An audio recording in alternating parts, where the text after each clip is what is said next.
Thank you for joining me for our reflection on this 22nd Sunday in Ordinary Time. I've often said that the way to the empty tomb and the resurrection of Jesus is through the cross. This is not an easy message. As believers, we must accept the cross and take up our suffering if we wish to follow Jesus Christ. His way is the way to redemption, forgiveness, and everlasting life. I am the way, the truth, and the life. No one comes to the Father except through me. It's easy to accept the message when the message is filled with celebration and joy.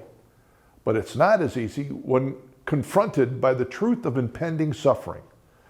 The prophet Jeremiah confronts his community with the message of truth, which is a warning of violence and destruction to come. But his community laughs at him and rejects his message from God.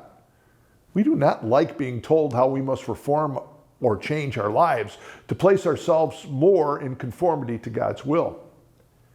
Peter has just made one of the most significant statements in the prior passage of St. Matthew's Gospel, proclaiming last Sunday and declaring, "You are the Christ, the Son of the living God." It would seem to me that once this declaration is made, it matters little what is demanded, because it is the Son of God who calls us to respond and through our action offers us life. Yet now, when Jesus explains that he must go to Jerusalem, suffer many things from the elders, chief priests, and scribes, and be killed on the third day, be raised, Peter, this trusted disciple, declares, "God forbid." Jesus calls him Satan and tells him to get behind him, for he was not on the side of God, but on the side of men. Jesus, the Son of God, was accepting the will of the Father and expected his disciples to follow the plan set forth by the Father for the salvation of the world.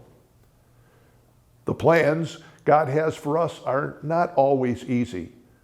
We must take up our crosses and find the love of God through Jesus Christ in the sacrifices we make. And we must make them in his name.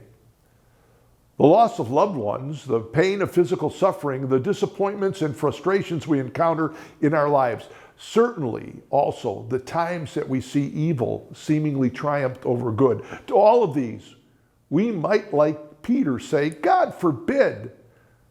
St. Paul tells us to present ourselves as living sacrifices acceptable to God, not conforming ourselves to the world, but instead submitting ourselves to the will of God, proving what is good and acceptable and perfect.